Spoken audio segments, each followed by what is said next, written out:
Hi friends, आप सभी को मेरा प्यार भरा नमस्ते। मैं रेनू वर्मा आप सभी का स्वागत करती हूँ। आज मेरी हेल्पर जया नहीं आई तो मैं कुछ अपने मन का खाना बना रही हूँ। वैसे वो खाना तो मैं ही बनाती हूँ, वो हेल्प कर देती है बहुत सारी चीज़ों में और बहुत चीज़ें वो भी बना लेती है। तो जो नहीं बनाती उसमें मैं इसके साथ लगती हूँ और अच्छे कुछ अलग बनाना होता तो भी मैं लगती हूँ। तो आज मैं जाड़ी रोटी और तुअर की दाल बना रही हूँ। मैंने सोचा कि आज मुझे ही खिलाना है इनको खाना, तो क्यों ना मैं गरम गरम ही खिलाऊं, क्योंकि जया तो 12 बजे तक बना के चली जाती है और ये जब कॉलेज से आते हैं तब मुझे उसको दोबारा गरम करके खिलाना पड़ता था। तो आज मैंने सोचा खुद ही उसी जब आएंगे तभी गरम गरम बनाऊंगी और खिलाऊंगी।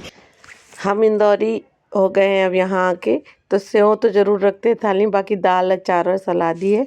इसके लिए सबसे पहले मैंने क्या किया, तो सुबह उठ के दाल जितनी हम लोग को ज़रूरत की थी उतनी धो के गला पानी में गला दी थी, क्योंकि दाल चावल आटा हमेशा थोड़ा गला हुआ ही खाना चाहिए, पहले से सना हुआ खाना चाहिए।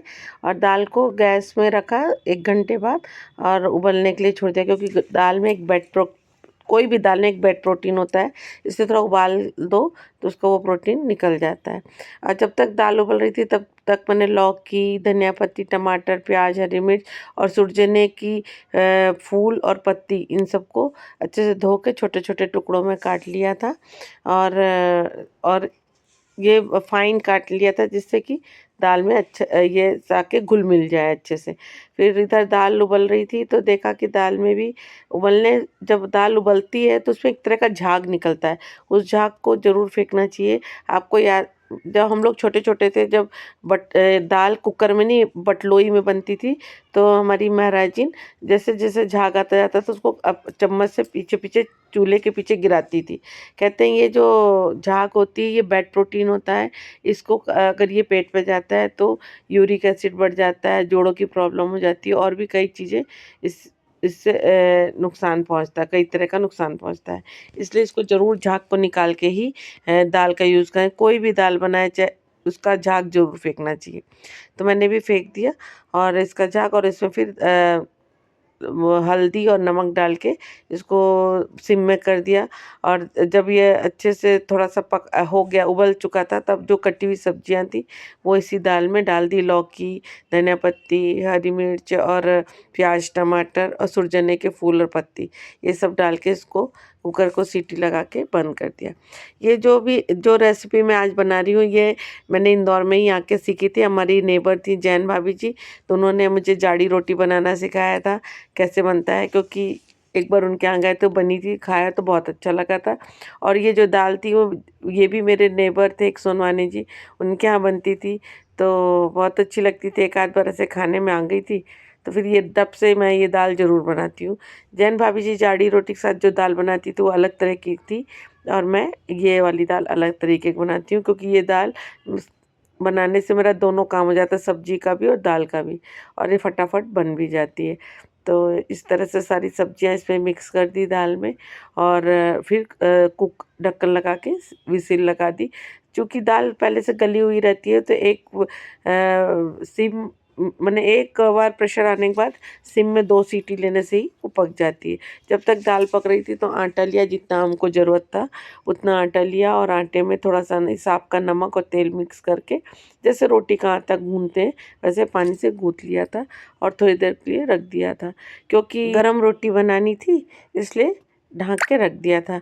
और इधर दाल भी हो गई थी, उसकी विसिल निकाल दी और उसमें जो प्रेशर था वो निकल गया था।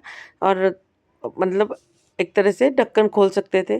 तो फिर हम ढाक आटा रखने के बाद मैंने ढक्कन खोल के देखा तो दाल अच्छे से पक गई थी, साथ में जो सब्जियां डाली थी वो भी अच्छे से पक गई थी। तो उनको मथानी जिसको कहते हैं, रई कहते हैं कोई लोग, कोई कोई मथानी कहते हैं, उससे अच्छे से मैश कर लिया था। चूँकि मैं एक हाथ से वीडियो बना रही तो एक हाथ से मैश कर रही थी, तो बीच में वीडियो बंद करके दोनों हाथ से मथानी जैसे मथी जाती है वैसे मथा, फिर वापस से गैस ऑन की और दाल को उबलने के लिए रख दिया था। कुकर में आप जब भी कभी दाल बनाएं, ये वाली हो या कोई भी, आप बाद में कुकर खोल के उसको उबालें ज़रूर, उसके एक अलग सा फ्लेवर और टेस्ट आता है। इसलिए मैं ये वाली तो दाल है ही उबालने के लिए रखती ही हूँ, पर जनरली जो रोज़ दाल बनाती हूँ वो भी रखती हूँ। इसमें भी थोड़ा सा मीट मसाला डाला, उसका एक खुशबू और टेस्ट आती है, ज़्यादा नहीं डालना होता है। हाफ़ टी स्पून बहुत होता है, हल्का सा खुशबू आना चाहिए उतना मीट मसाला डाला और इसको उबलने दिया। जब तक ये उबल रहा था तब तक तड़का तैयार किया और तड़के में भी ज़्यादा कठिन नहीं रहता। 2 बड़े के चम्मच शुद्ध घी लिया, उसमें राई डाली।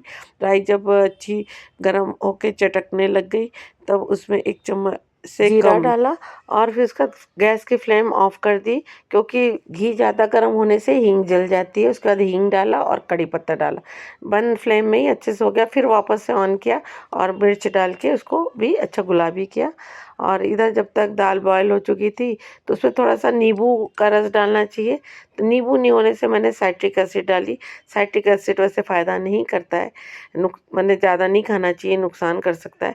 तो नींबू ही डालिए आप। हमारे यहाँ नींबू नहीं था इसलिए मैंने साइट्रिक एसिड डाला और उसके बाद तड़का डाल के उसको मिक्स किया और वापस से ढक्कन लगा दिया, क्योंकि उसकी खुशबू दाल के अंदर बनी रहे जो हमने तड़का डाली, इसलिए तुरंत ढक्कन लगा देना चाहिए। फिर थोड़ी देर बाद खोल के धनिया पत्ती डाली।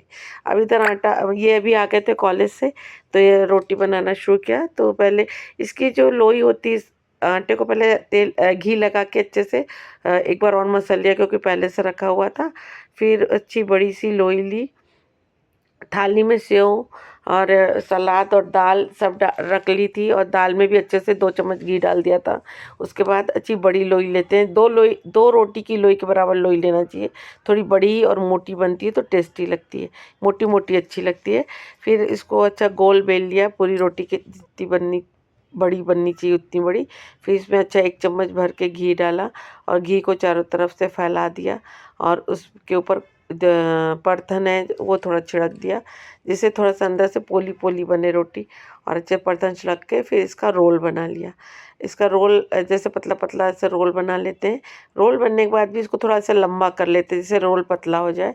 फिर जलेबी जैसे गोल गोल बना के इसको दबा के फिर लोई बना लिया।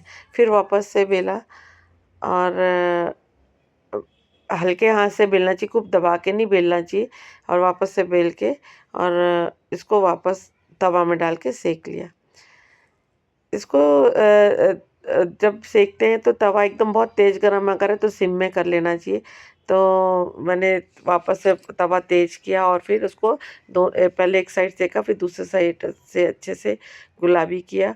और एक साइड हमेशा रोटी का एक फंडा होता है कि एक साइड हल्का सेकिए और एक साइड थोड़ा ज़्यादा सेकिए, तो जब आप गैस पे रखते हैं रोटी तो वो अच्छी फूल जाती है।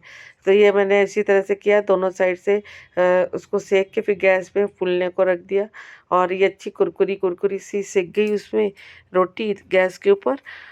थोड़ा धीमे धीमे अच्छे से चारों तरफ से सेकना चाहिए, क्योंकि मोटी रहती है रोटी तो अंदर से कच्ची ना रह जाए। तो अच्छे से बढ़िया सेकिए और जिससे अच्छी गुलाबी गुलाबी चित्ती आ जाए। फिर उसमें बढ़िया खूब सारा घी लगाइए और उसको दाल, अचार, जो कचूमर सलाद जिसको बोला जाता है, मिक्स सलाद, उसके और सेव के साथ सर्व कीजिए, बहुत अच्छा लगता है। रोटी सेक गई तो उसमें अच्छे से घी लगा लिया था मैंने। इस दाल को बनाने के बाद सब्जी की ज़रूरत महसूस नहीं होती है और बहुत अच्छा लगता है। कभी अगर आपको लगे तो इसमें चटनी भी हरी बनाइए तो वो भी बड़ी टेस्टी लगेगा। तो ये फेवरेट खाना है। मेरी जाड़ी रोटी और दाल की रेसिपी आपको कैसी लगी ज़रूर बताइएगा, बनाइएगा ज़रूर, ये मेरी इच्छा है कि आप बनाइए। क्या होता है होटल में तो सब लोग खाते वाते हैं, पर मेरा ये मानना है कि जो अपन घर में कुछ अलग तरीके से बनाते हैं उसका टेस्ट भी अच्छा रहता है, हाइजीन भी होता है, कम तेल मसाले में बहुत टेस्टी चीज़ मिलती है। होटल में मसाला भी ज़्यादा होता है, तेल भी ज़्यादा होता है। और कहाँ कभी कभी होटल भी खाना चाहिए, क्योंकि अपने के लिए इन्जॉयमेंट तो है, कहीं जाना है तो होटल चले जाओ और खा लो। पर घर में मैं वैसे जो भी खाना बनाती हूँ अपनी खुद की विधि से और खुद की सोच और खुद की प्रोसेस बनाती हूँ, और ये कोशिश करती हूँ कि वो हेल्दी हो, ज़्यादा उस पर तेल मसाले ना हो और डाइजेस्टिव हो। तो आप भी बनाइए और बताइए आपको कैसी लगी, और मुझे आपके कमेंट का इंतज़ार रहेगा। Bye bye, thank you.